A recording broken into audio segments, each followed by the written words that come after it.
Hey, this is Evan Longoria of your San Francisco Giants, and you're listening to Torture Cast. You're listening to a podcast by and for fans of the three-time world champion, San Francisco Giants.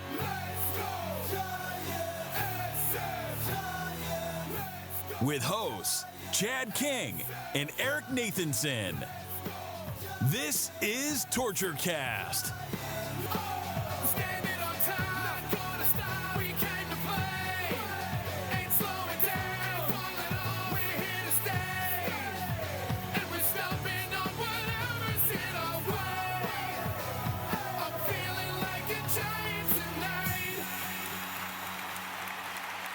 It's Tuesday, July 28th, 2020, and this is episode 200 of the Torture Cast, the podcast by and for fans of the San Francisco Giants. I'm your host, Chad King, and joining me today, as always, is Eric Nathanson from the burning desert of Nevada. What's up, man? It's not too bad. It's only 110. Going good. Got Giants baseball. We finally have a distraction. It's only 110. Life I love is it. like normal now. And then joining us like he did last week, one of the founders of the Torchcast and why he's here tonight. I mean, we're here, episode 200. This does not happen every day. One, Willie Dills Gregory. How you doing, Willie? I'm good. It's only 82 degrees here in Austin. We have cooled off considerably because it rained. 200. Here it is. I did what you just did, Chad, on episode 1 of this show, which was bring us in. But I got to say, you're doing me proud, buddy. Great job. I'm glad to hear that a lot of the original stuff is still here. Yep. We still say boom at the end. We still say by and for fans of the San Francisco Giants. All these things happened organically at the beginning of this show. And if anybody out there has ever done a podcast, that's kind of the way it works. You start with a general idea, and then as you kind of do the show, the personalities of the hosts come together. Maybe people write in and tell you suggestions, and things start to happen, and suddenly they become traditions. And the traditions here are alive and well. It's very good to see. No, it's cool because, I joined the show not long after you guys started, but some of those signatures kind of were embedded in my mind. And so not only is it a force of habit hard to break, but sure. I think it was kind of a cool, tradition and an ode to the way the podcast started. And, so we just kind of continued with that. Yeah, I mean, we got to drop a boom at the end of every episode. There's just no getting around that. That's, you know what I mean? That's, you want to talk about keeping, yeah, it is. It's the Torture Cast sign off. I can't believe it's been 200 episodes. I can't believe I've been around for 100 to 200. And I always, I tell Willie this, and I do. I appreciate him reaching out to me when I was just some small blogger. I'm still a small blogger. And living in Florida. Now you're a small podcaster, too. That's true. I got to update the resume. What is wrong with me? But, and I was always glad I became a part of this because you talk about personalities of the host coming through, and you guys always let mine come through. And that's why I've always liked this show. And I hope our listeners feel that when we're, podcasting, that we do all get along and, we are genuinely friends outside of just the San Francisco Giants. Yeah, absolutely. Now, got to give a shout out, by the way, though, to Ben and Mike, who were there for episode 1. Mike, not for that long. Ben, for quite a lot longer. But, that was kind of the reason the show started, is that I was working at Apple. We were all working for Apple at the same time. We were all super big Giants fans. And actually, what's funny, all 3 of us had to work the day of the Giants actually winning their first World Series title. We were all at work at the Apple store, watching that final 3 outs with Wilson on the hill, game 5 of the series against the Rangers, and when Renteria hit the home run, everybody went crazy. It was, first of all, it was on every single computer in the store. The game was just on. We've gone around and put it on every single one. Then we all at one point went to the back room for the final 3 outs. So there was basically no salespeople on the floor. I think a couple of non-Giants fans might have been out there. The Giants win, we all go crazy, and we all have to go back to work. I just want to go downtown. I almost thought about just okay, I'm just taking off my shirt and walking out because I need to be downtown right now. But I did end up riding my motorcycle down later and everything. But then we realized how much it meant to all three of us, the Giants. And they knew that I was a podcaster, and they were like, okay, we got to do this. And it didn't take that long after that World Series title for us to get this thing started. I don't remember exactly how long, but we started before 2011 season, basically. Well, so that's what I wanted. That's what I want to get to. So, first of all, this is the official episode number 200. Now, it's kind of nebulous, kind of like, how much you love your kids. But this is maybe not episode 200. It's the official 200. We had a lot of bonusodes. We had a lot of interviews. We had a lot of other recordings that went online. So, as far as what you can access online as separate recordings under Torchcast, this is actually number 258, which is actually a pretty good number. But it all started with episode 1. Way back on June 12th, 2011, and I want to play a couple minutes if you guys don't mind, just to see what it sounded like for episode 1. Here we go. June 12th, 2011, episode 1. This is a podcast devoted to your San Francisco Giants. Strike 3, called!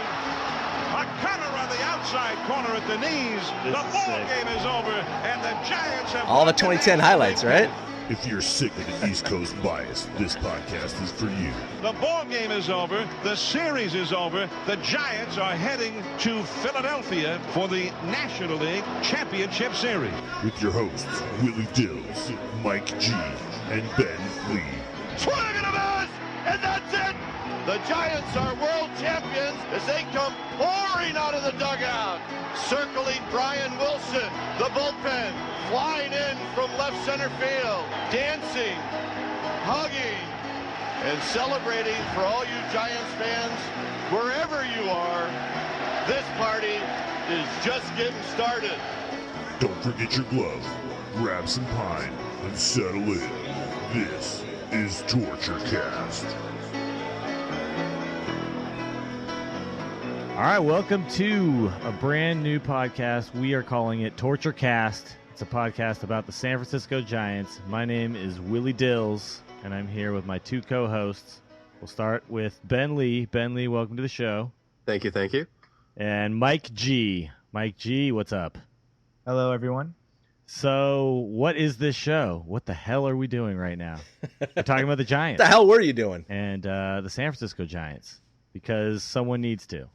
Not enough people are talking about them, right? Nope. Yeah, heaven forbid you talk about us after, the last year we just had. Yeah, clearly nobody knows who the San Francisco. That is. So, look, that's about almost 2 minutes there, but I really suggest you guys go back into our archives if you want to listen to it. It's a little over an hour for that episode number 1. And by the way, Willie, I assume that intro, was that you with some sort of filter on your voice, or what was that? Yeah, I was really into just notching my voice down like an octave or so.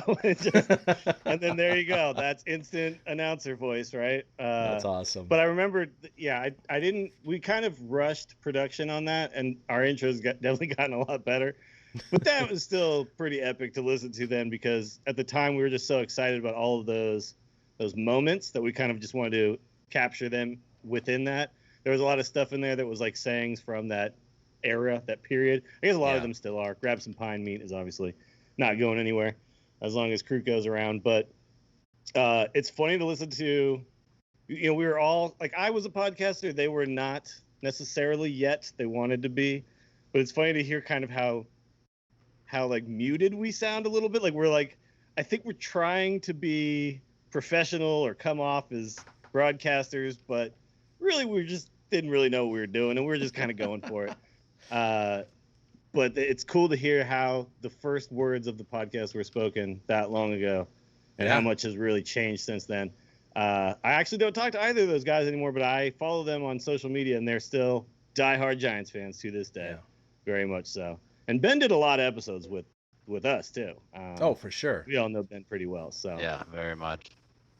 Mike, I did a show with actually in college. We had a radio show together at San Francisco State. So I'd already kind of worked with him a little bit, but I don't think it was really his passion. The Giants are a passion of his, but just not podcasting about them.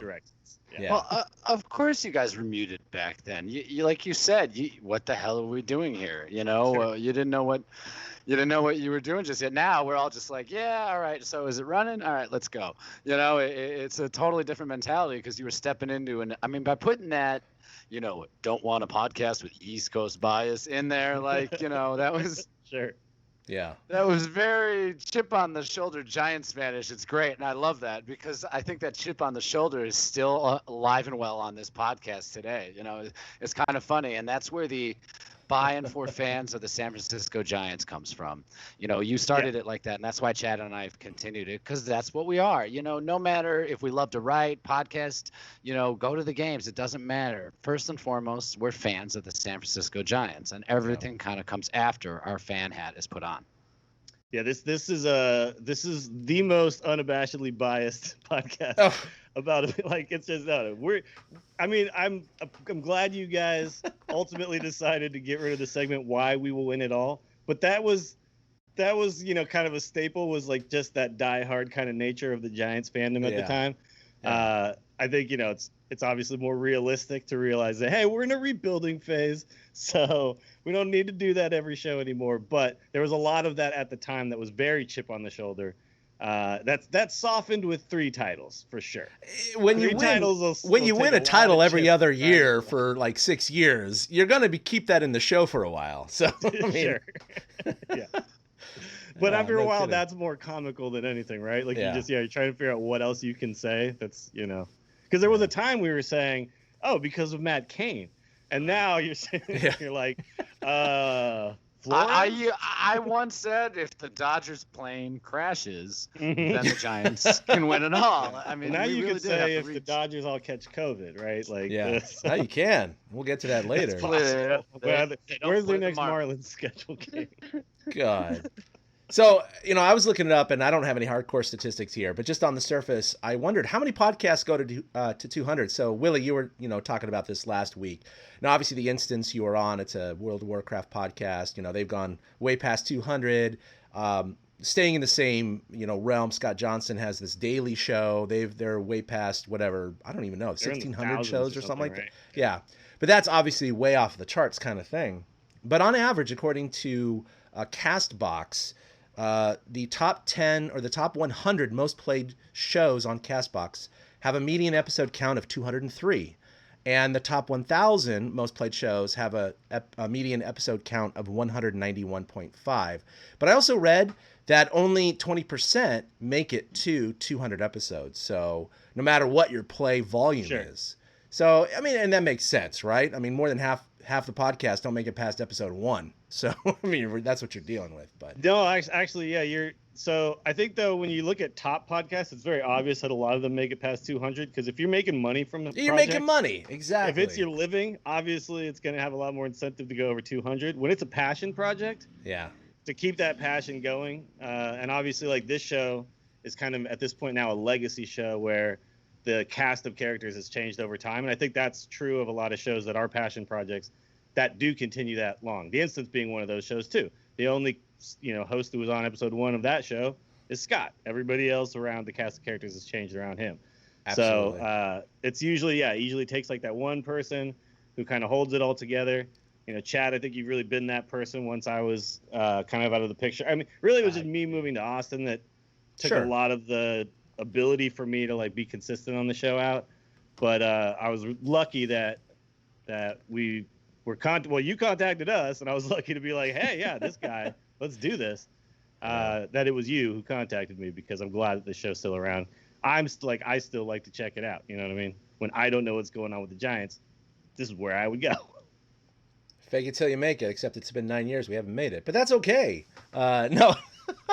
But I will say that Eric and I have some exciting things in the hopper as far as partnerships and stuff. And this is all stuff we're going to kind of reveal over the next couple of months, pending on the season, see how it goes. But I will say... It's going. I know, exactly. Depending on what's going on. We'll get to that in just a second. So just to kind of recap the 200 celebration right now, we want to get in the meat of our podcast. We're just at the crust right now. We've, gotten a lot of great reviews and bad reviews over the years, more great than bad, but I kind of chose 2 from the last year that kind of encapsulated the highs and the lows. And so we're going to start with a comment from a listener. His name is Francisco Moran Jr., and this was in May. He says, quote, "Love this podcast. Great source of San Francisco Giants baseball. I enjoy the format. Once a week with a nice overall summary of the week's games, highlights, lowlights, and what to look forward to. Thanks again. You guys are awesome." And then we have Mitchum22 from last November when we introduced and talked about the hiring of Gabe Kapler, which, of course, Eric and I were not fans of. So he says, quote, "Can you believe these self-righteous Me Too freaks? So what if Gabe Kapler likes girls? What do hosts Tyler and Todd," I don't know who he is talking about, Right. "like besides their right hand? Fuck you, you sex-hating nerds." See, you haven't really truly done anything until somebody hates you this much. Oh, I loved it. This is good. Like that. It's what's funny is when you read a comment like this, you might be like, "Oh man, that sucks. I hate it." But no, this is actually when you know you're doing something right. Is that there's somebody out there who's just like so angry at your existence and like what you're saying. Oh, I couldn't help. Wait, who are Tyler and Todd? That's you guys. This person just wasn't paying enough attention to actually learn your real name. Oh, I mean, that makes me wonder, classic. did they go download every Giants podcast about Gabe Kapler's getting hired and listen to them all so he could scream at every host? Maybe. And he says Gabe Kaplan, too, by the way. So Yeah. Gabe Kaplan, the famous poker playing Exactly. actor Gabe Kaplan. By the way, are the what was the Giants pod guys? Are they still out there? Are they still? They're not shows? recording. No, they're not. They're not in the show anymore. No, I still follow them individually on social media and stuff, and they're doing their own thing. But Thomas Todd, he's got his online trivia going, which actually he got into the New York Times about his stuff, which is incredible. He actually was able to write an article, and so he's got a booming business now of running online trivia because he was a master of trivia. He used to go to the Poet and the Patriot in Santa Cruz. I did a couple of shows with him on his sports segment on KSCO in Santa Cruz back in, 14, 15, that kind of time frame. And so he's moved on, and now he's doing that. And then Danny is, of course, a full-time lawyer now, and so he's he was in really law busy school doing at the that. time, right? Exactly, yeah. So they don't have time for that podcast anymore. So, and that's the other thing that's amazing about this is that despite the amazing run the Giants had, and of course you started this podcast right after their first World Series title, there really hasn't been another Giants podcast that has popped up. Now, that being said, I know there's a couple of the beat writers that have podcasts, but I don't count those because they're employed to do this stuff. Those are. I'm talking about grassroots kind of podcasts and more of just a radio show. Yeah, exactly. Marty Lurie, Pavlovich, Schulman, right? They all have their own podcasts now, which, by the way, started way after we did, or you did. But yeah, they're paid, so we're not. It's all good. But I think this is one of the things about the podcasting format, which is interesting, is that at one point, nobody with a industry job was doing a podcast. All the podcasts were ground roots efforts, what I mean, that were or grassroots efforts that were just starting from the ground up. That's why I mixed those two words. But it was always done by somebody who was trying to get into the world of broadcasting who didn't have a job in broadcasting already, right?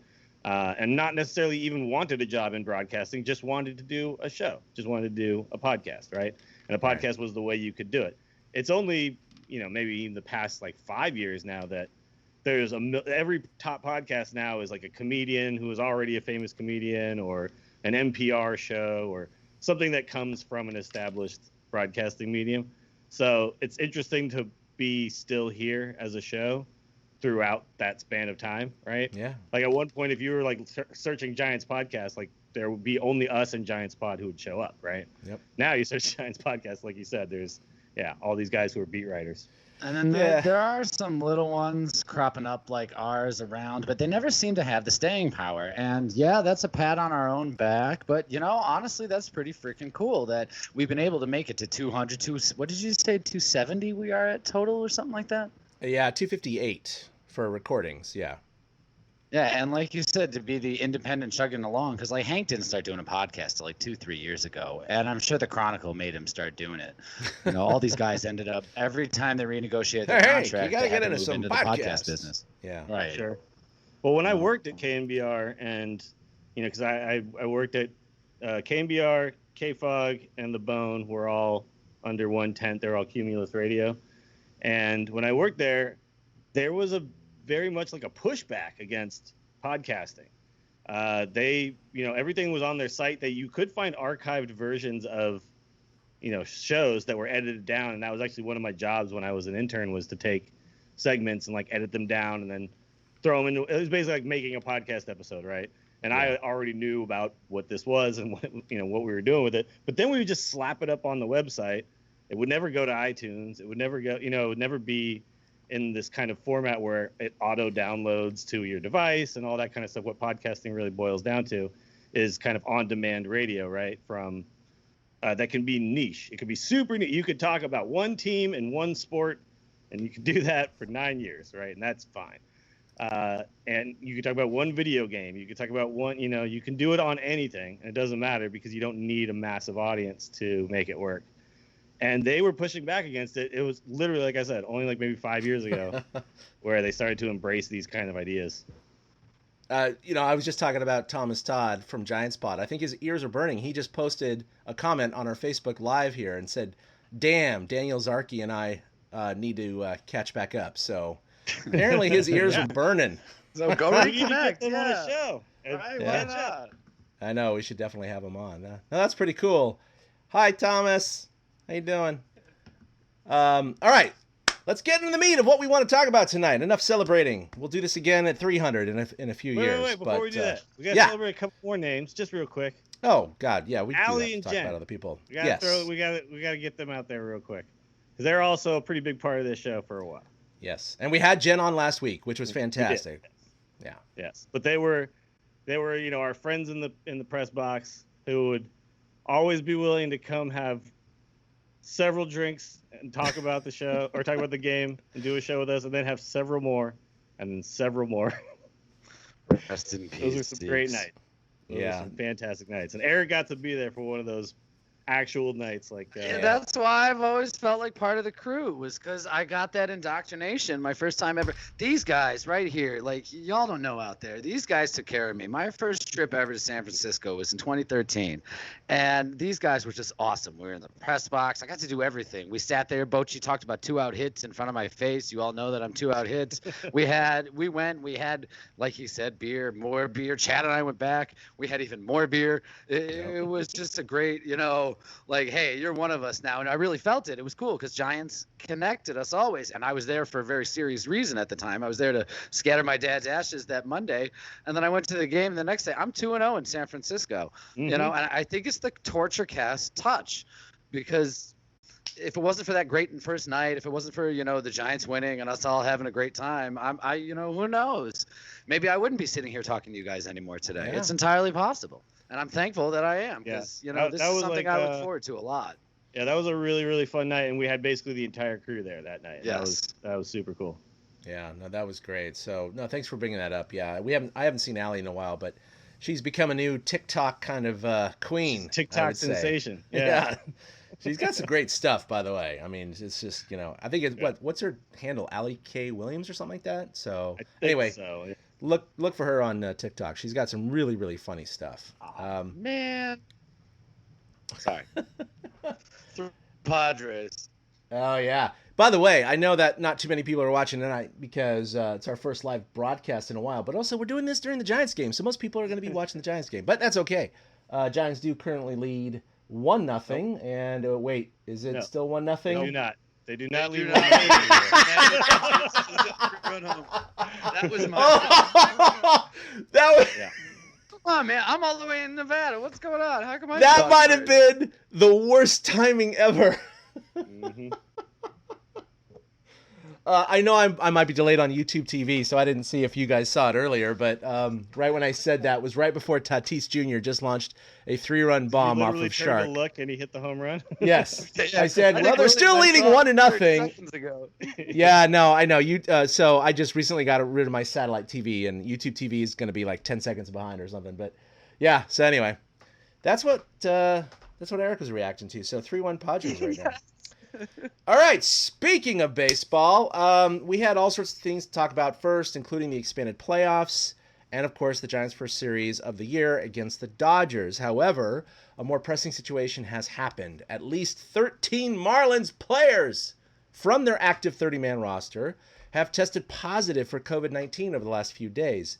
Additional coaches and personnel have also tested positive as well. So MLB canceled their home opener yesterday and canceled their game today, and then canceled all their games through Sunday.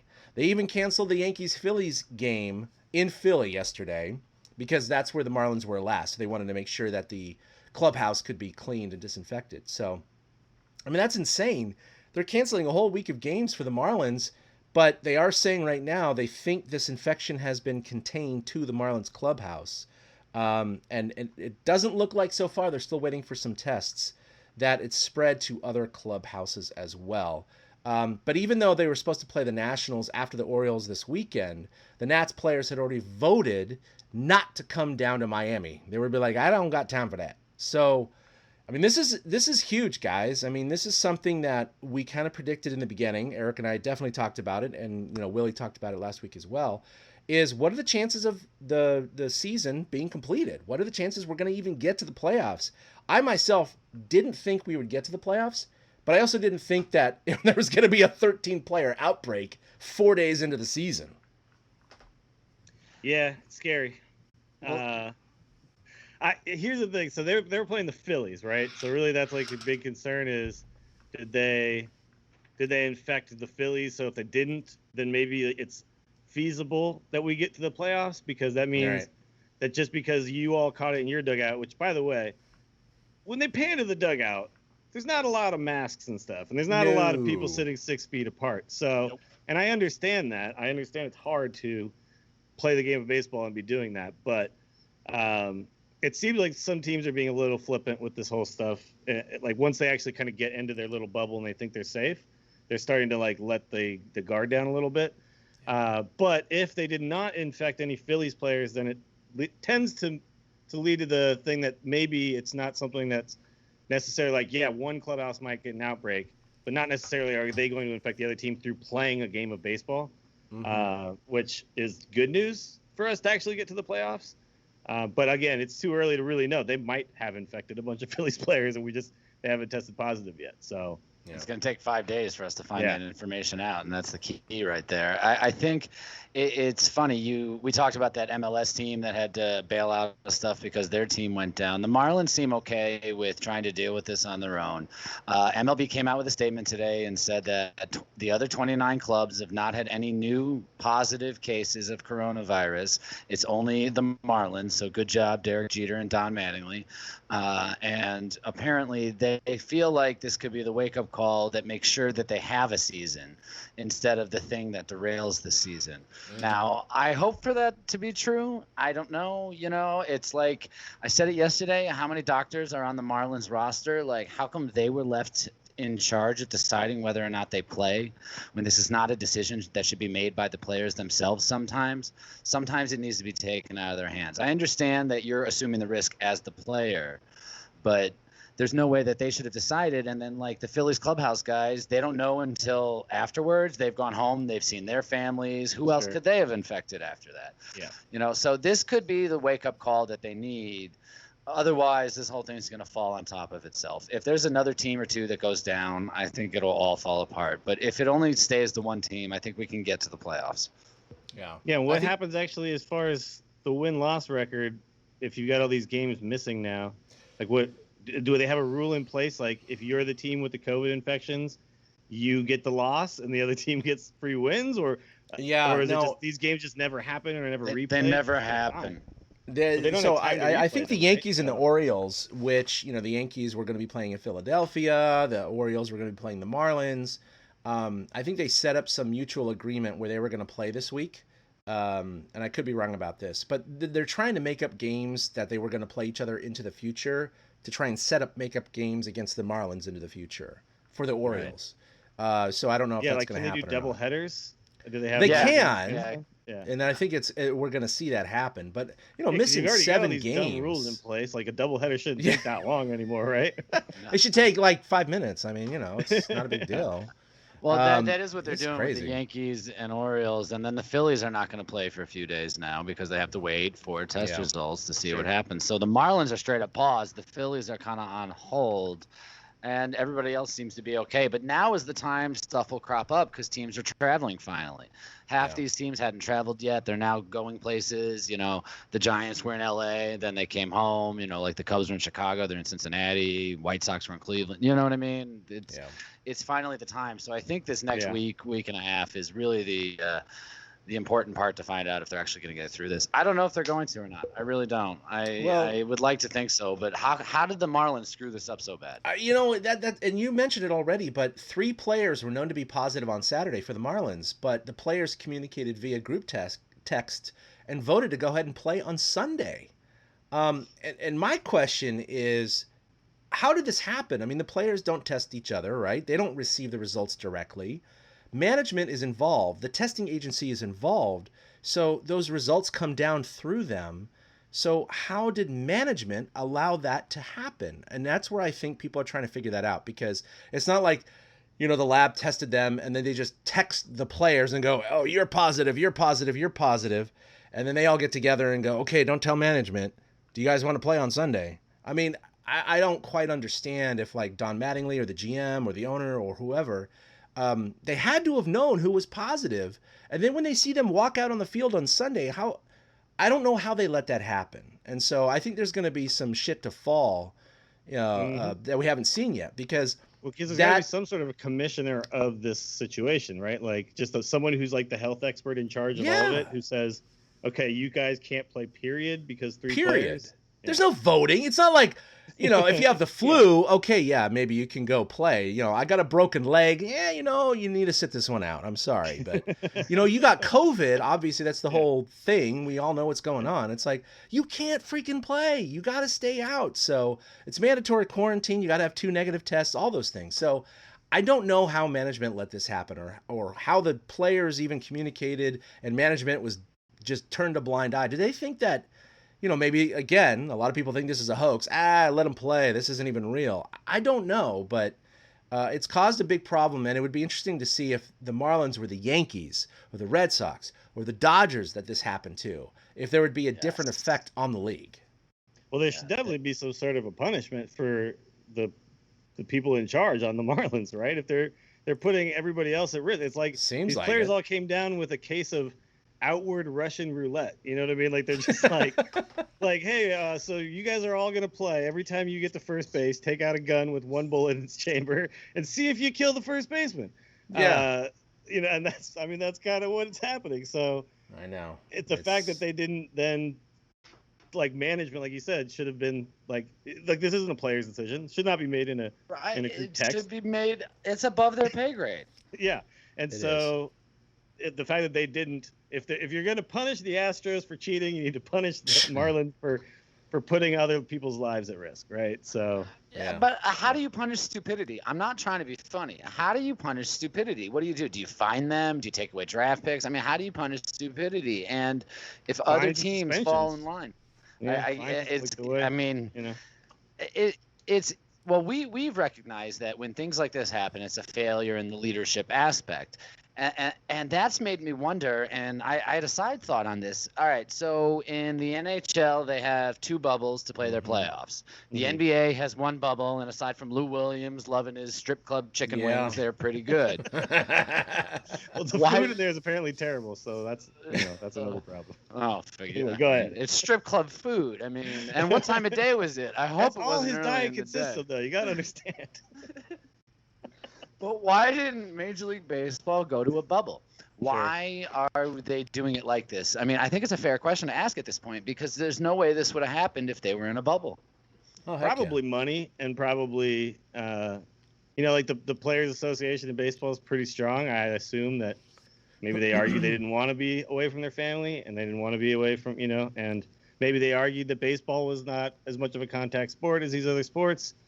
So therefore, we're less likely to spread as long as we do the right things. But clearly, people aren't doing the right things. Yeah. Dan Boots in the chat asked what's the ultimate benefit of playing? I mean, obviously for us, the benefit of them playing is that we get to watch baseball again. For them, it's to get a paycheck. Yep. But ultimately, I don't know. It's like, does the benefit outweigh the cost at this point? Is a very real question. Yeah, there were a lot of players that signified that they didn't want to live in a bubble because of their families and their kids and, impending children, like Mike Trout's kid that was going to come in and all those things. So I think Major League Baseball definitely was afraid that many more players would have opted out than what they are right now. But, Mike Trout was a surprise, I guess a little bit. He was mulling it over, but, he has a kid due, I think in August or something, or September. But he decided to play. Obviously, we know Buster Posey and David Price and all these other players. So, yeah, I don't know. It's a less of a contact sport, and you see some of the players pulling up their masks, like Pablo when he plays first. He pulls up his masks when a runner comes. But I agree. I see them in the dugout. There's supposed to be no hand-fiving or high-fiving. There's supposed to be no spitting. There's supposed to be no chewing, all that. I've seen it all in the first day. They're doing all of that. Yeah, they're doing all of it.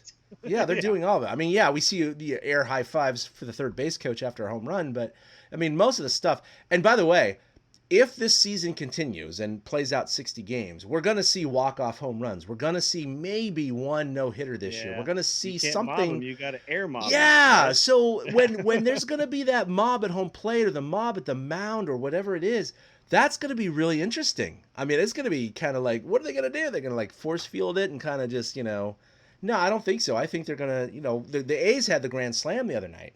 Yeah, walk-off grand slam. They still doused him and stuff. They were pretty close. I mean, there was definitely not too much of a social distance. So, I think the players feel like they're in their own bubble, so they can interact together without spreading it. You know, they're not thinking beyond that moment that we are all thinking of. In that moment. And honestly, I can't blame them. I really can't. I think I'd react the same way. Yeah, you're in your normal environment with your normal, teammates that you've done this with for years, and you've always done it this way. You've always slapped each other on the ass and high-fived and spit on the field, and you've done all those things forever. The camaraderie of a clubhouse is something that's very hard to then just suddenly turn off in your brain. But like you said, Chad, like maybe this is the moment that needed to happen so that the other 29 teams go, okay, this is a real thing that can really happen. And once it's in our dugout, it can spread to half of the team in a flash, a weekend, right? So, it's tough to say if we're going to get through a full 60 games, but if it was going to happen, maybe it needed to happen this fast and not, halfway through and then 7 teams all of a sudden have 13 players, right? Yeah, because that's the fact that it's one team just quick. Yep. All right, so right before opening pitch in Washington last Thursday, Major League Baseball announced that they are expanding the playoffs, but just for this year, at least for the time being. So we all thought, and we talked about last week when we gave our predictions, they had announced that, no, we're just going to stick with the normal playoff format. So this was a surprise to me, but this is how the expansion is going to work. You're going to have 3 division winners in each league. You're also going to have 3 second-place division winners, quote unquote, in each league. And then you're going to have the 7th participation awards. Yeah, I know, right? But now the participation comes from the 7th and 8th seeds ranked by record in each league. Yeah. So here's the weird thing. All teams are going to play in the first round. So originally there was a proposal, a couple months ago, Eric and I talked about, where they were going to give buys to the first and maybe the first and second seeds, right? There are no buys here. So 1 will play 8, 2 will play 7, and so on in a 3-game series, not a wild card 1-game knockout. However, all 3 games are going to be at the park of the hired seed. So no travel. So no travel. Yeah, exactly. So obviously, do they alternate whose home team visiting as far as no batting first and stuff? I don't think so. Yeah, no, I don't think so. So if you're number 1, 2, 3, or 4, you are home all 3 games, and you're batting second all 3 games. Now that consolidates the travel and all that stuff like that. Obviously, there's been a little bit of an uproar from people going, okay, well, so you can have a team that wins 102 games, and they play a team that won 86 or 84. You can play a 4th place team in a division. Or 80 games, right? I mean, hypothetically, an 8th seed could be sub 500, right? They could have 80 wins, 79 wins, and play a 103-win team.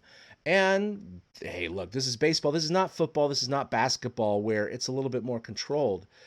Anything can happen in baseball. I'm granted if you play a 7-game series or a 9-game series, things will usually settle out. But a 3-game series, man, I don't care if it's all at home, especially with no fans this year. There really isn't that much of a home field advantage. A little bit, but not as much as if there were fans in the stands. So, I mean, look, it's a 60-game season. It's weird. We talked about this. Let the shit fly. Let's see what happens. So I'm not against this. Wacky. But I will say, as a Dodger fan, as a Yankee fan, as a whatever, an Astros fan, one of these teams that is projected to be a number 1 or 2 seed, they're going to be very vulnerable in that first round.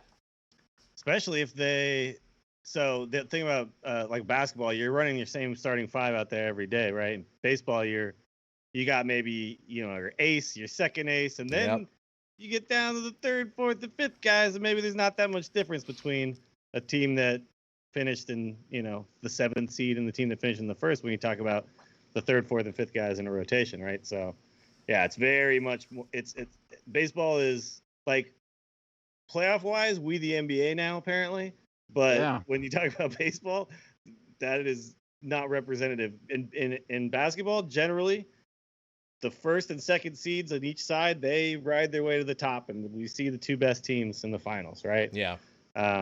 Baseball, that's not necessarily the case, and I think a lot of people can make that argument that the Giants weren't the best team every single time they won the World Series. So certainly not in 2014. We know what it's like to come in as underdogs and actually get the job done. Well, getting hot at the right time is always part of this. That's why, as we get into talking about the Giants right now, they looked awful, absolutely awful for the first couple of games of the season. But that doesn't mean they're going to look awful in Game 30 or awful in Game 45. So, certain teams that look like crap right now might get hot later.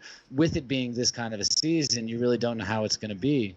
And then it's like hockey, actually, with the playoffs, because hockey does this weird tiered thing now where the first 2 division winners get in, and then there's 2 other wild cards that play it out. But Willie's right.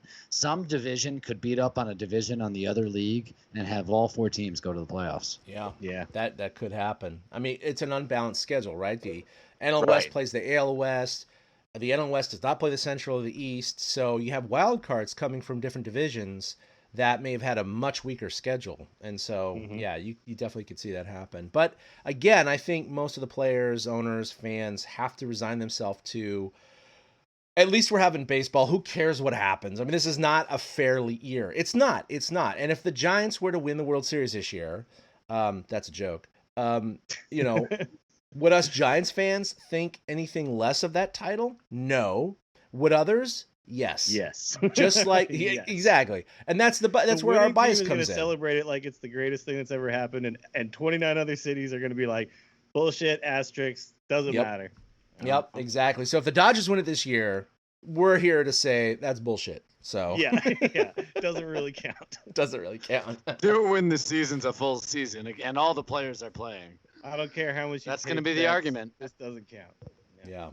So, I mean, look, let's be honest. The Giants are 2-2 right now. We'll get into the Dodgers series in just a second. But, the Giants, even in this expanded format, still would not have made the playoffs in 17, 18, or 19. They made it in 16. They obviously would have made it under this scenario.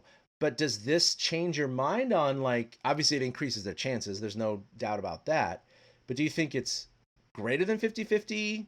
Or less than 50-50 at this point? I mean, I'm going to go first. I'm just going to say still less than 50-50. Even though, technically, more than 50%. It's more than 50-50. Even though more than 50% of the teams make it. I know. That's what I'm saying. If everything's equal, they'll make the playoffs. But I don't think everything's equal here. I put them at 52% to make the playoffs now with this new rule. There you go. Right. I'm at 48, Willie, so close. I mean, it's 8 out of 15. Now that's all you got to do is be in the top 8. I do, honestly. I now think that they have a shot, and that's actually why I brought up earlier. You can't gauge how the team's playing based off the first 2 games. Yeah. This team could win, 7, 8, 9 in a row at some point because something clicks, and all of a sudden they're in the playoff mix. That's all it's going to take is one winning streak. So why the fuck not the Giants? Yeah. Sure. No, I mean, we're going to see a surprise team or two this year. There's no doubt about that. It'll just be fun. Not the Marlins. They're only gonna play 12 games this year, so that's gonna be hard to get them in. Surprising us in a different way. Well, it's gonna help with their winning percentage because if teams don't all finish with 60 games, that's what they go to is winning percentage. Like they're gonna be 8-4. They win. Right, they're 2-1 now, right? So boom, 66%. Like they're in there. Hilarious. Shut them down for the rest of the year. They're in there. Winners! Vegas is going to love the Marlins. All right, so let's talk about the Dodgers. Now, the Giants went into L.A., and we talked about this last time, but the fact is they usually open on the road, and they have 7 of the 10 games against the Dodgers in L.A., at Dodger Stadium. They also have 7 of their first 12 games of the year in Dodger Stadium, all those 7. So it just seemed like really up front, it was kind of unfair, even though they have the expanded rosters, but, both teams have that advantage.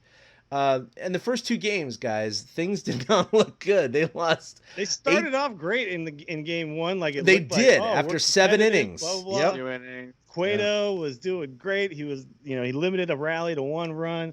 Then we went to the bullpen, and then the Dodgers started to show us, these guys are all really good hitters. One after another are raking.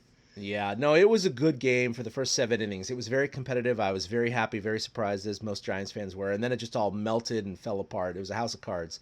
And then they lost the second game 9-1 after the 8-1 loss. So they got outscored 17-2 in the first 2 games. And now we're thinking, oh my God, we're going to get swept, or at least lose. Are we going 0-60? Yeah, are we going 0-60? It seemed like a real possibility. Oh, it really did. But, the Giants, to their credit, bounced back and won game 3, 5-4, and game 4, 3-1. And so they ended up splitting the series. Game 3, they were up 5-1 at one point, and it was just a slow creep back that finally, gave up the shot to start the inning. And I was like, oh, God, here we go. But, he settled down and got the next 3. So, yeah. It was classic torture. All on fly balls too, though. Sure. Got in easy can of corn fly balls. Well, the Giants defense didn't really help them too much this weekend, but look, getting a split despite being outscored by God knows how many runs, like 12 or 13 runs, something like that. It was fantastic. And then coming back home, even though they are now down 5-1, by the way, to the Padres. So it looks like they might be heading for a loss tonight. But that being said, it was great seeing them, split the series against the Dodgers. Let's talk about who was hot, who was not. So we didn't really talk about the roster. And, when they first announced that roster, even though I knew it was coming, and we don't have to list, all 30 guys right now.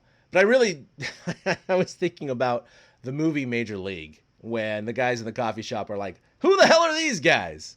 I mean, we're Giants fans. We follow the Giants. And even I was going, I don't know half the roster. This is insane. Like, I've heard these names, but I have to baseball reference them to know what their history has been, what other teams they played for and things like that. They announced it the day of game 1, right? Like that morning is when we really knew the exact 30-man roster. And it was not a lot of surprises from what we had talked about on the show. But again, there's not a lot of exciting names right now, and that's that was what was annoying. Eric's like, is what? The most exciting player on the Giants. Beauregard. Beauregard. I am now the president and founding member of the Beauregardians, which is the Caleb Beauregard fan club. Beauregardians of the Galaxy. Beauregard played it. Yep. I needed to come up with something good with Beauregard, and Beauregardians I think sounded good. So that's pretty good. I'm starting the official Caleb Beauregard fan club. He went to college at Indiana. He's from Michigan. I did everything I could to learn bits and pieces about him. Nice. His family was not around for his debut the other night because they were at a wedding. So they didn't even see him mow. Yeah, I know, right? Forget about that. They didn't even see. We're having weddings. They didn't even see him mow through the Dodgers lineup and basically save that game on Saturday Saturday afternoon, because he really did come in and step in there, and so that's why I decided to make the fan club so exciting. I take offense to you saying there's no exciting on this team. All right, good sir. I mean, there's definitely games I'm more excited about now. I mean, the mainstream Giants fans are Heineman fans all the way now, right? Every single Giants fan now is going, this Heineman kid, he's the future. He's the future. Buster who? Yeah. We need to move him out Joey who? Because he's got wheels, right? Like, we need to make sure we don't ruin his speed. It's like Clearly. the world's fastest catcher. Yeah. Oh man, no, I love watching him play though. By the way, the most disappointing thing I heard over the weekend was the announcers announcing Baragar's name. They're like Baragar. The way they said it was so soft, and I was like, want a come little on. more excitement. Okay, put a little, inflection into that. It's I'm a Bargarian. So if anybody out there can connect to Caleb Bargar, his family, tell him TortureCast, especially Eric. I am now the president and founder of the Bargarians. Somebody reach out to me. I am absolutely willing to make merchandise. Yeah. No, it's really cool. It's a cool story because he wasn't even initially invited to summer camp, and then he got invited late. He ended up making the roster. And then he's done well in his first couple of innings. So, no worries about him. Well, because you talked about the series with the Dodgers, and honestly, it looked like there were two different levels of baseball teams on the field. The Dodgers were a major league ball club, and the Giants, they looked like a pony league team for the first couple games. They really did, and you had to start wondering. It was fair to wonder: is Kapler really the right guy? Is all the things that they're doing this season right? And then they won 2 games, and now it's kind of like, okay, wait a second, we need to give them a chance. Yeah. We really need to see what it is. Because, I was thinking about it. Kapler is trying to straddle that line of competing right now because it's a 60-game season, and everybody knows anything can happen, but also developing young talent at the same time. And I think this is why Shark was pushed back to pitch here in San Francisco, because Kapler is afraid of the fly ball pitcher in LA, and he really does want to win right now. And so he's kind of willing to do what he needs to do. And I don't blame him. It's a 60-game season. Go for it. But that's what kind of made it look so stark this weekend. It was like 2 ass kickings, and then suddenly, hey, they're a real Major League Baseball team. Well, also the Dodgers have a lot more lefties, especially there's a few notables that I think would just rock Samardzija. So yes, I think it was the right call. I will say, if we're gonna pick guys we're suddenly gonna start fan clubs for, I'm gonna go with Sean Anderson, because the ball does not go into play when he's on the mound. It's true. He either walks you or he strikes you out, and that's it. I mean, 2 innings pitched, 5 strikeouts, 2 walks, 1 guy put it into play. Let's go. I mean, he said he kind of likes his role. Is it raining? Oh my God, it's raining. Where? Not San here. Diego? In San Francisco. No, in San Francisco. We're at home. Oh, sorry, in San Francisco. That's right. Yeah. It's very raining. well could be. That's crazy. Sean Anderson said he kind of likes the role that he's thrown into right now. I think he's the kind of guy Kapler's looking to use going forward. Is a guy who's like, you want me to start? I'll start. You want me to come out of the bullpen? Screw it. I'll be the fireman for one We need day. a lot of guys who can pitch 1 inning or 2 or Agreed. You know what that, like, we need guys who are just like, throw me out 6th, 7th, 8th. I don't care. I don't need to be like the guy in this inning, right? I'm the guy whenever you call my name. Yeah, I think the players on this team realize this is not a juggernaut team. This is not going to the World Series. They don't have an established setup man. They don't have an established closer. Their starters are not going 5, 6, 7 innings. It's just kind of next man up mentality. And so I think each of them want to just get their foot in that foothold to then propel themselves to either a year or 2 from now with this team or another team to establish themselves in a role. And Sean Anderson, who of course was a starter for the Giants the last couple of years, did come out, and maybe if it's, he can concentrate his energy into 1 or 2 innings as opposed to trying to stretch it out over 5 or 6. There are some players that can do that better than others, and maybe he's more apt to it. It's a small sample size, but he struck out 5 in 2 innings, exciting. maybe 5 strikeouts in 2 innings. His slider was moving, man. They're moving too. Yeah, it's not even that. These guys are, they can't even see the ball. They're 6 inches, a foot away from these baseballs. Yeah, it was really, really great. So the aforementioned Tyler Heineman was 4 for 9 against the Dodgers. Darren Ruff was 3 for 8, and that was a nice late kind of roster addition. We talked about Sean Anderson, and then Cueto and Logan Webb each had 4 innings pitched, 1 earned run, and then Drew Smyly had 4 1/3 innings pitched, 1 earned run. So they all look good in their starts. And what's noticeable is that Gabe Kapler with a 30-man roster and his propensity for pulling guys a little bit early has been doing that because he has that deepened, bullpen. So no one after 4 games has gone more than 4.1 innings. And, I think it was was it a Philly or Cub or who the hell pitched a complete game a couple days ago? Kyle Hendricks. Yeah. Kyle For Hendricks the of Cubs. the Cubs. Yeah, exactly. So, the Giants maybe not moving down that road with Gabe Kapler. So. I predict maybe 0 complete games this year. Yeah.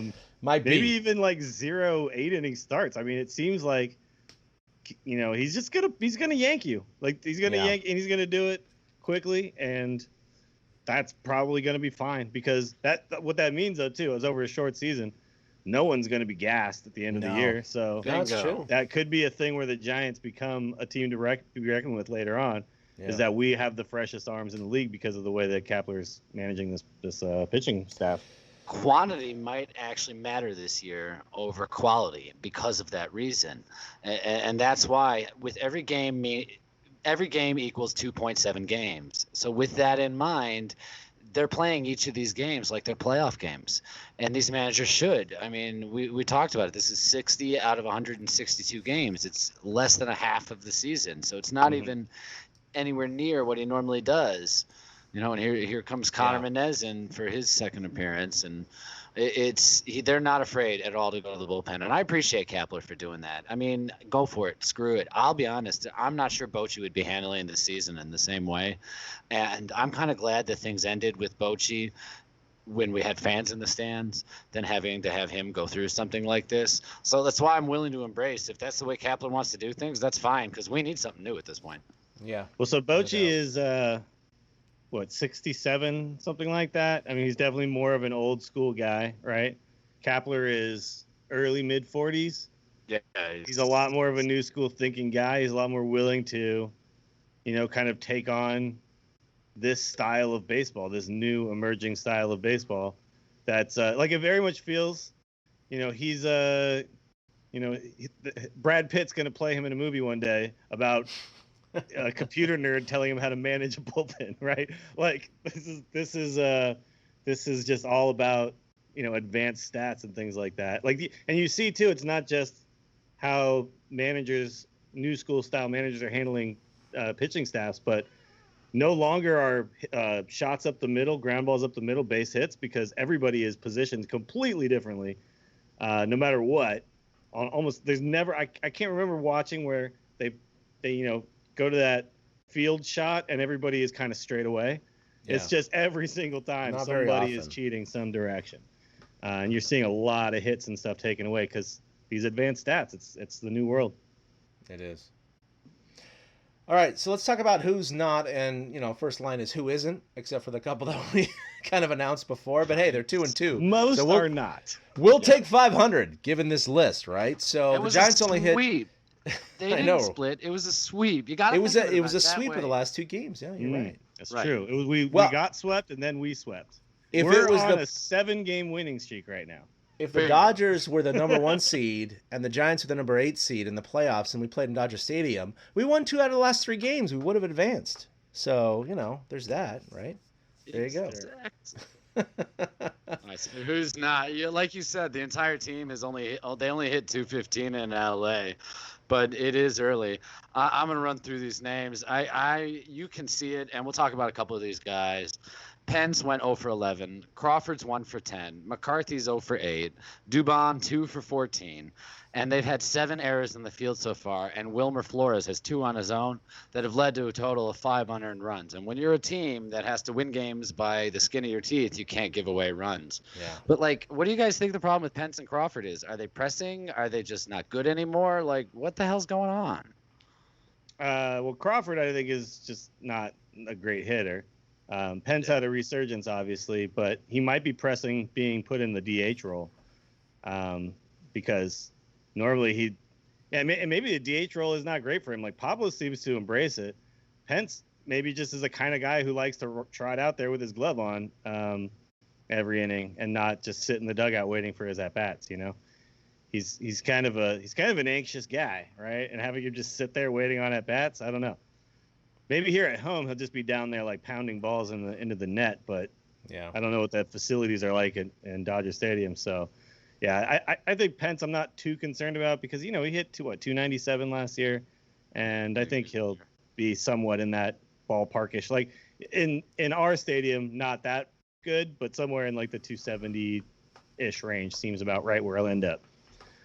Sucks to start 0-11 though. It does. Pence had a good spring. He had a good summer camp. He revamped his swing with Texas last year, and obviously he was an all-star. All these things happened. So I do think it's a little bit of a pressure of him coming back to San Francisco, even though he's not playing in front of the fans. It could be a DH thing, even though he did DH in Texas. But it might be this kind of like, the Giants took another chance on me. I'm 36 years old. They signed me back here. And, maybe there is a little bit of that pressure. Crawford himself, he had revamped his swing. He was hitting over 400 in spring training. Everyone said, oh, my God, maybe this guy's, going to get it. And look, 10, 11 at-bats. We can't say anything about these guys. We can't. I mean, most people say it takes 100 at-bats to really start to feel out what a player might do for the year. Now, granted, this is a shorter year. You're not going to get 500 at-bats. But that said, they should reach about 100 for the year, hopefully.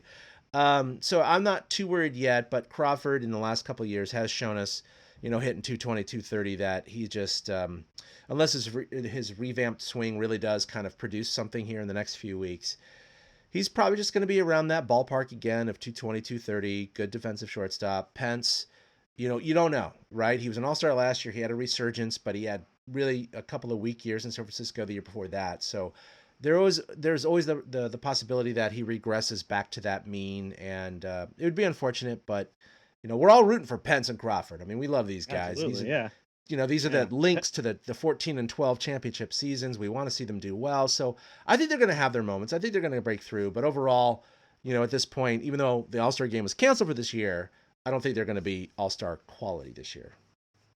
Yeah, but we need Crawford defensively more than ever right now. Because you could see the inexperience out there on display in full force. And even some experienced guys are not making the best decisions, but kind of collectively, we need to have a shortstop we can rely on, right? Well, and he was pulled by Kapler in a tie game. It was game 1, I believe, when it was a tie game, and a righty was pitching, and he was pulled, and it was a little shocking. I think it must have just been he didn't like the way he was swinging, Yeah, and so that's when people start asking that question of like, Bochy wouldn't have done that. Most managers wouldn't have done that. It wasn't a lefty on lefty kind of thing where that's why you pulled him. It was he had a righty on the mound. So why did you pull him? So, that hasn't been answered directly. I know they've had conversations. I listened to him on KMBR, and he said him and Kapler had a conversation about this, and he left it at that. But Kapler's also done the other things that we talked about earlier is starters are getting pulled early. Tonight, of course, Shark went 4 innings, gave up 5 runs. You understand why he was pulled. But Cueto and Smiley and Logan Webb, although Logan Webb got, into a little bit of trouble in that 5th inning. Why is he just not letting these guys go longer because it's the 2nd/3rd time through the lineup and he's got a deep bullpen, so he's just riding it because he's just playing the percentages? Because the other thing is the old school mentality, especially with a starter who wants, I know wins are overrated. We all know this. But baseball players, especially starters, don't necessarily think that, right? They want their wins. And if they need to go 5 to qualify for a win and they're pulled out in the 5th, that might rock the boat a little bit. Yeah, but I think this is just he's setting the precedence that this is how it's going to work this season. Yeah. Like I'm not going to do, if I don't do this now and then suddenly start doing it later, it's like he's throwing everything against the wall and seeing what works. And now, this is what we're doing. This is how it's going to be. And whether you're Cueto or whether you're Smiley or whatever, you're out there. And look, maybe you're no-hitting somebody and you'll stay out there. But once you've gotten to a certain pitch count or time through I think times through the lineup is a better way to kind of measure it, right? Because historically we see that like the 3rd time through the lineup is that's when they start hitting guys, right? So maybe that's just the plan. Like you get 2 times through the lineup, and then we start moving on. We got our other guys. We come in. We give each of them 1 inning. It's an interesting idea, and if we had a stronger roster, it would be easier to tell if it's like correct. But with what we've got, it's going to be hard to tell if we're seeing real results or if it's like that's what's tough. It's like we're also putting in essentially like a bunch of maybe AAA level guys to do this against major league teams. So yeah, but I don't know. I like it. I say go for it. This is the time to do it, right? This is the season to do something weird. I'm with it. What do you think, Eric? That's why I don't know. I totally cut off the last 2 minutes. Yeah, Eric was MIA for a while there. Yeah, I was. All of a sudden, my screen went black. I asked you guys a question. My screen went black. I lost it. No worries. So. I'm just not going to touch anything anymore. I'm not even opening the notes anymore. I'm just gonna roll with it. Just got to upgrade your system there. Man, all right, I need to go get upgrades. This is crap. I mean, my microphone's not sounding as good as it should be. I need to win another couple poker tournaments and shit. I'll have a studio and everything. Sure. that's Honestly, the dude, dream. for like $100, you could have a pretty decent setup. Yeah, no, definitely, for sure. All right, you just gotta know the right things to get. We can help you with that. Then you got to tell me that. All right, cool. Let's move on. All right, so we talked about this last week. We don't want to get extremely political again, but we have to talk about it. It's here. It's all over social media. People just keep bringing it up. I mean, I personally have no problem with these players taking a knee. In fact, I just kind of it's not even to the point where I'm like, I'm so proud of them. I am proud of them, but it's just like it's becoming kind of more background now that we're 3, 4, 5 games into the season. A lot of players are doing it, including Mookie Betts of the Dodgers, who just signed that crazy 12-year contract with the Dodgers. And to see the comments on social media over and over and over again of people saying they're disrespecting the flag.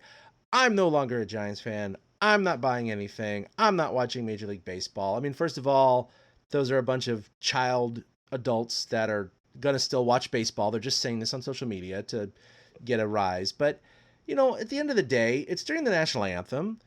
The reason they're doing it is to highlight social injustice and, racism and police brutality in America.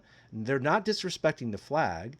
And if they say that they are not disrespecting the flag, how can you say that they are?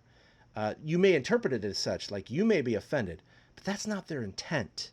It's kind of like an argument I get into with my wife or something like that. Like, you were so mean to me. Why did you snap at me? You were condescending me. And I was like, no, I said this because of this.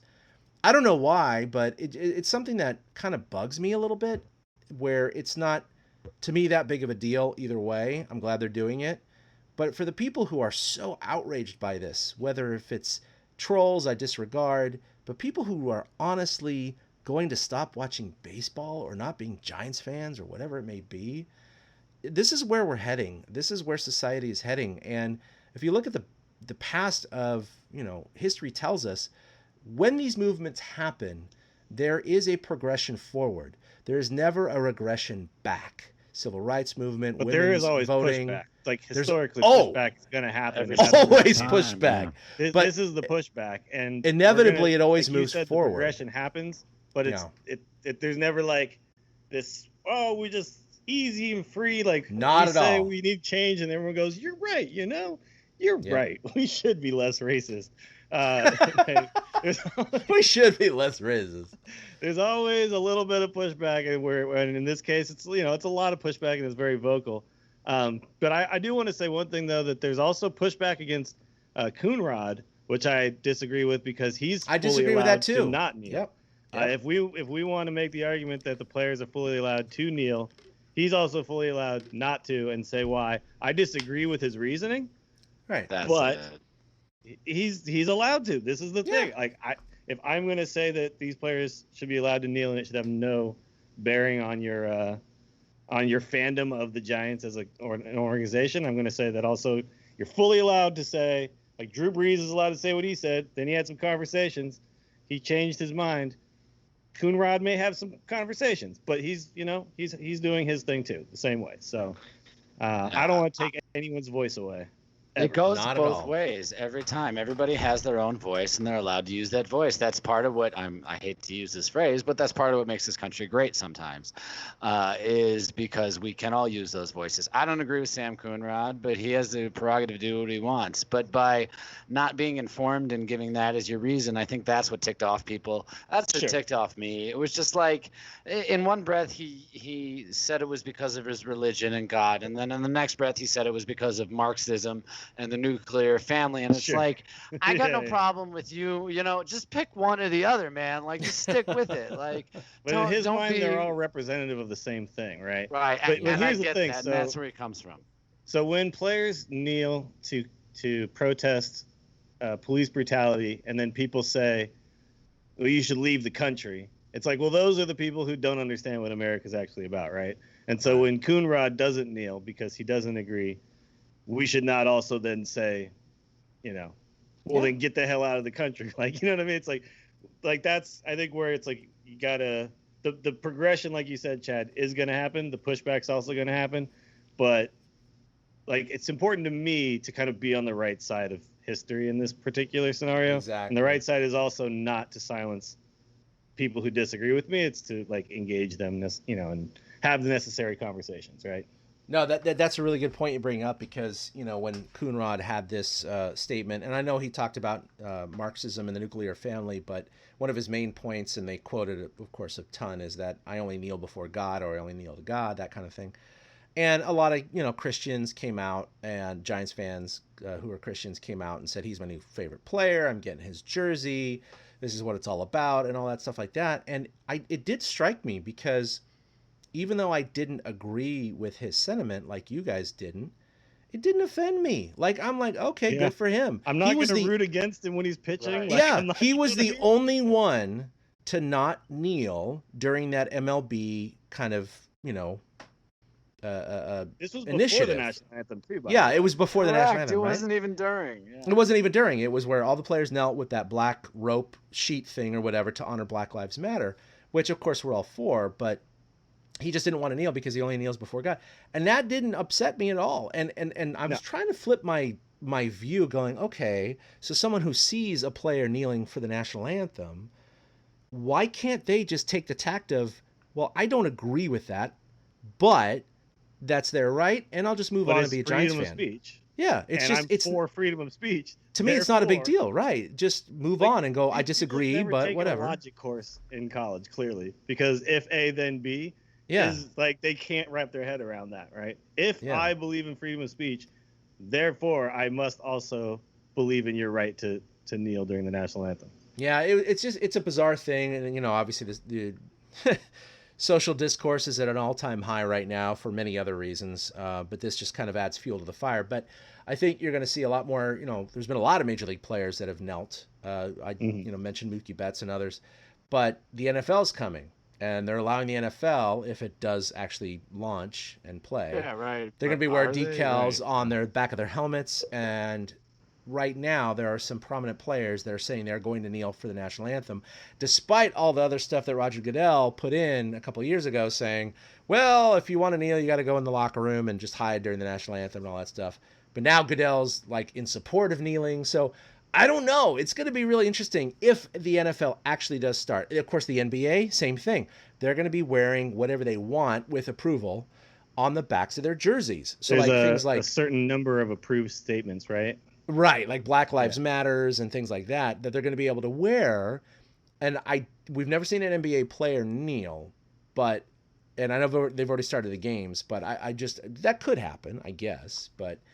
I don't it's think interesting. They feel they need to because of how their league handles the conversation. I mean, they have Black the commissioner Lives Matter is way better about this stuff, right? Yeah, he is. Plus, I mean, they also, let's be honest, basketball is what, 85% black? Yeah. MLB has what, 9%, 10%? And that's the thing, is they talk about black people in there's that sense, but they don't throw in the Dominican, the Venezuelan, the black guys from different places, and so those aren't included in those statistics. And so it makes it seem like baseball has a problem because we only have 9% of the sport is black, but it's not really true. It's really more like 45% when you look at the amount of I'm watching Pablo receive a throw right now. He is my example of that. Sammy Sosa, well, used to be, is my example of that. David Ortiz. Very nice. Nice poke. Yeah, Juan Uribe, Edgar Renteria. Like, there's a million names. So it's not like there's absolutely no problem. MLB doesn't have an ethnicity problem. You know what I mean? But they don't necessarily know how to tackle the conversation because these guys are not talking the same way an Andrew McCutchen would.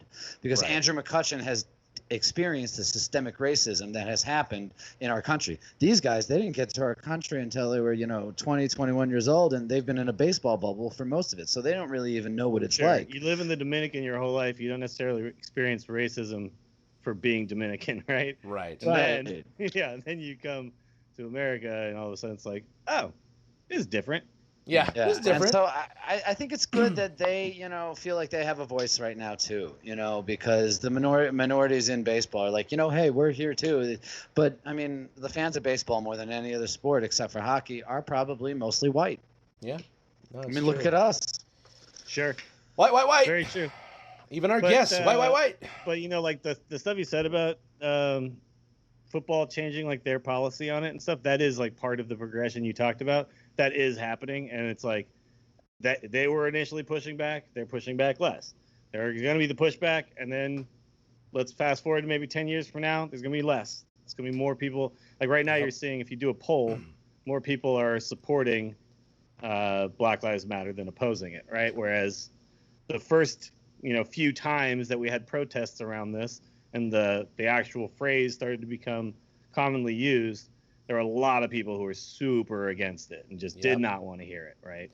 So it's just time. Time needs to happen. Yeah, and it's unfortunate that it takes so much of it, but it does. I think again, like all I can do is be the part of it that's on the good side, right? Like being like supportive of ending systemic racism and racism as a whole, and that's all I can really control. Trying to have the conversations, but. It's tough. It is tough. I have definitely had my moments on Facebook where I get a little vitriolic with people because I get real sick of their bullshit. But I'm trying to do that less and less and be a little more, I don't know, like have a conversation instead of an argument, right? I will say that's the key. First of all, there's definitely a period of education, and we've all gone through this. I think there are many things in our own lives, whether it be now or 10 years ago or 20 years ago, that we initially heard and initially pushed back on it based on institutional racism, how we were raised, stereotypes, whatever it may be. But I think at least us three have some ability to pause, listen, educate ourselves, read, listen, whatever, and then go, oh shit, that's what they mean by that. Now I get it. And because most of us have not experienced the direct, oppression and racism that blacks and other minorities have faced. So it does take that open ear. And I also would say that because of social media, it definitely opens up these channels a lot more than, 20 years ago when we used to just talk in college and, there were a bunch of racist jokes and horrible things said that never made it to the internet. You're like, wow, I didn't know that guy was such a racist. But the same thing is happening now with social media, where there are people I've connected to that I've known for years, and they'll post shit. I'm like, oh my God, they're racist. Like this is what you think, bro? This is what you think. Like, you're freaking racist. Like, it is bizarre to see how some people just their brain works. And I know they're thinking the same thing about me. They're thinking I'm like a snowflake libtard. I want everyone to be free and all this crap, which of course is the farthest thing from the truth. But it's interesting. But anyway, it's just a social experiment in baseball this year. It's brand new to us, and they don't have to do this in front of fans, which I think, some of the reactions of a live audience might have been interesting to see. I think that's really part of why it took off for MLB baseball. They have this bubble to do it in. Yeah. And it's funny because the Giants are over here making history. They've got the first female coach. So they think I think that's why the Coonrod thing was such a big deal around the Giants. It's because it was all this positive pub about the Giants, and Gabe Kapler, the son of activists, Alyssa Nacken on the roster as a coach. So there's all this positive pub coming out of the Giants, and then after opening night, we're all talking about Sam Coonrod, and it was just. It was kind of, like ridiculous that we had to even have that conversation in the first place, because as we said, you got to respect that choice. And this is part of the pushback. You said it, Willie. The NFL never was like this. Colin Kaepernick was run out of the league for doing the things they are now promoting. Yeah, sure. And that's where things have finally changed. I mean, the Giants were also the team of Aubrey Huff. So it's not like the Giants are immune to having Well, I mean, at least they distanced themselves. At least they said last year, no, buddy, you don't need to come back. Yeah. I still follow him on social media, on Twitter, because he's like a entertaining. car accident. Wow. I just do. The shit he says is just insane. Yeah. I have to. Clearly do gone down the rabbit hole. Yeah, he has. So I'm sure he believes in QAnon and all that stuff. That Oh yeah. That the deep state is Donald Donald Trump is fighting them every day, left and right. Yeah. All right, so Eric, that's the thing though. It's like, if you are super hardcore on either side, then you're probably a little crazy, right? There's always both sides, some more space in the middle to be reasonable, and that's where I consider myself on both sides. Sure, no doubt. So Eric, you mentioned Alyssa Nacken, and we talked about her for the preseason, but as of opening day, she became the first full-time woman coach in Major League Baseball history. So her jersey was sent to Cooperstown as being put on display. And, as a father of a 14-year-old daughter who plays softball, she is extremely proud and happy. And I love to see this. And I'm very happy. And for those who don't think she's qualified, she was, an All-American at Sac State, softball player, all that stuff. She has the knowledge. She knows how to play the game. She's absolutely qualified for it. There are scouts and even coaches and even managers that never played at the highest level. So don't make that a qualification for a woman. If that was a qualification, we wouldn't be doing a podcast, right? well, that's just us, but I'm just saying. I mean, people can have baseball knowledge without playing. Joe Madden. Joe Madden never played in the major leagues, but he's managing Major League Baseball teams, that kind of thing, right? Where it's was just watching general managers never played, right? The Last Dance the other day, and there's a whole thing about Jerry Krause, and that guy clearly was not a sports icon playing basketball at the height of whatever, you know what I mean? And he put together a 6-time championship team, obviously. Come on, he didn't put together. I mean, he made it. All right, forget it. Jerry Krause, he was there before all the guys were there. I know, but I mean, Michael Jordan was putting. He also tore it down, but he put it together too. I know, but he also tore it down again too early, just because of his own. I'm sorry. Sure, as a Bulls fan, I have a hard time. I'm saying that guy put it together. You don't get the 6. You're right, though. He totally maybe you did. Get he 10. made the right trades. Maybe you get 10 if he doesn't get in his own way, but you don't get the 6 without him. Krause was a baseball scout, and so using him is actually a great example, because think about all the baseball scouts that find all the great kids that play that might be playing in, Timbuktu High School in backwoods Wisconsin. Those guys don't necessarily get seen without scouts, and people trust those scouts, and generally those scouts didn't play Major League Ball either, and people have no idea that that's who's discovering talent. That's why I like sticking around baseball. I feel like I have an eye for scouting. I feel like I see certain things on certain angles and things like that.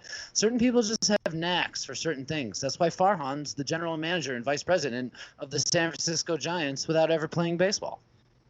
Yep.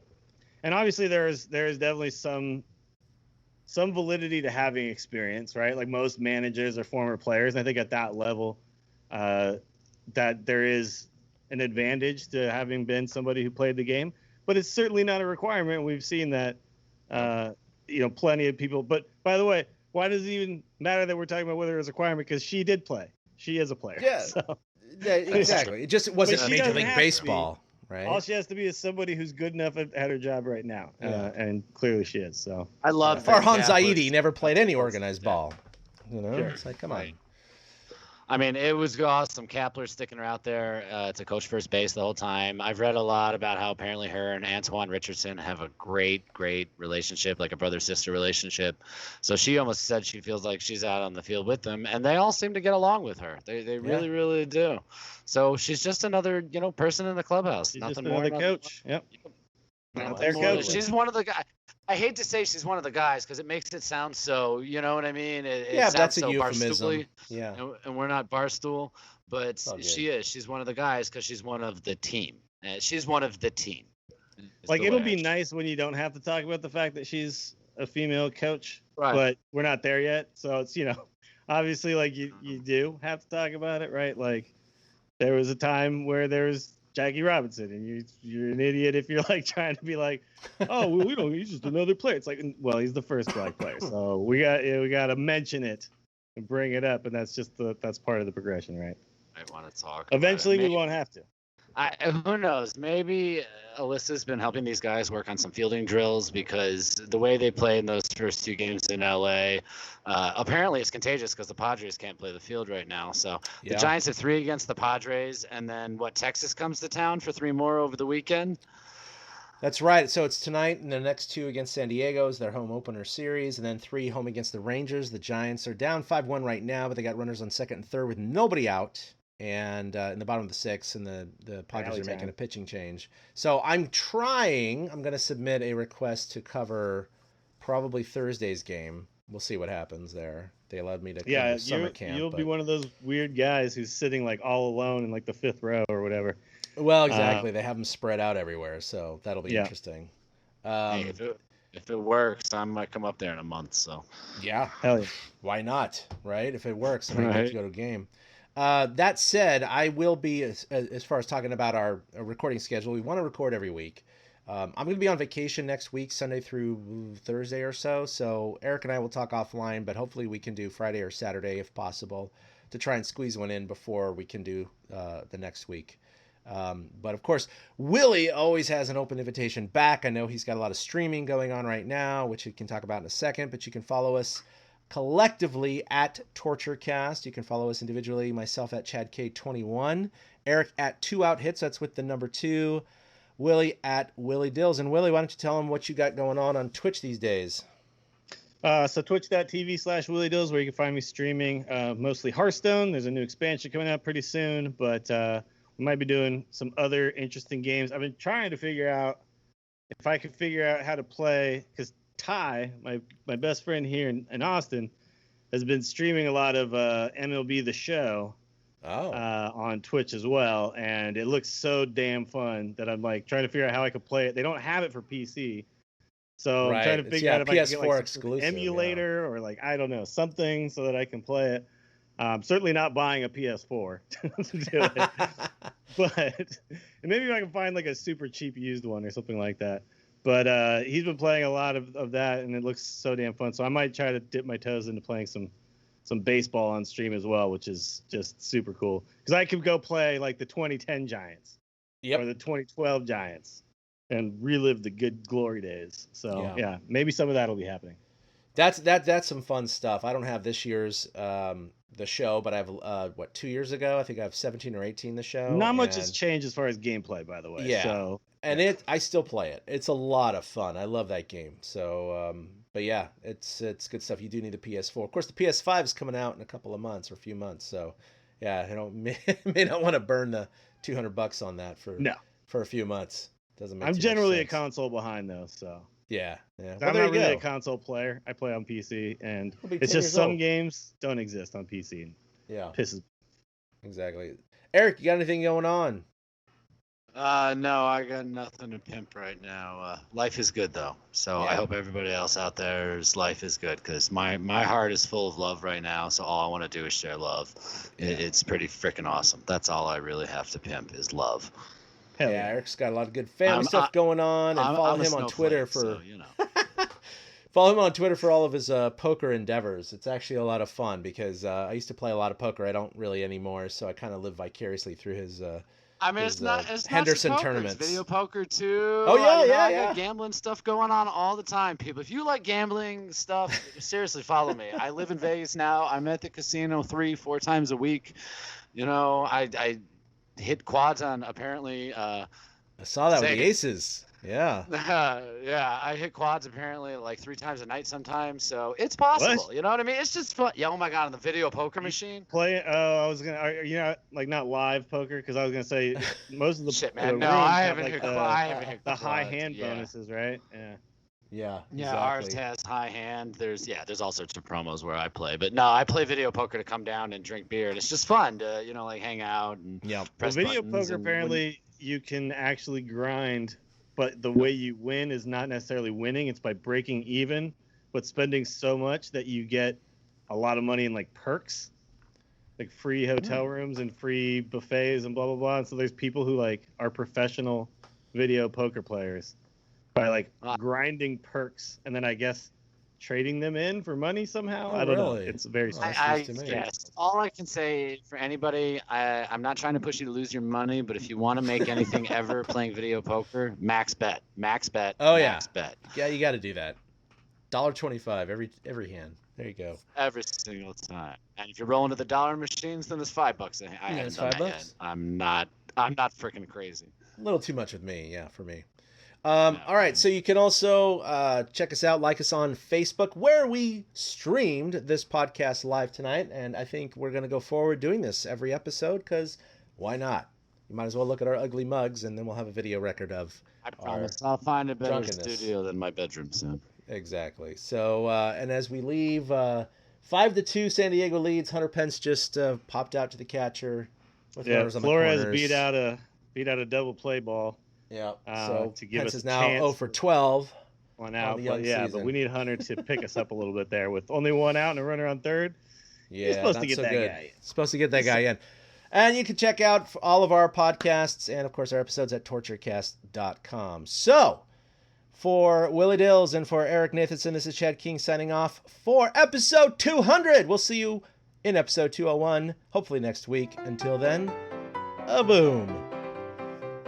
A big thank you to everybody for listening to the Torture Cast, the podcast by and for fans of the San Francisco Giants.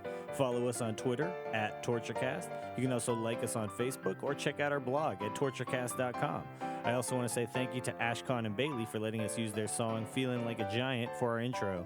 For Ben Lee and Chad King, my name is Willie Dills saying, we'll see you next time.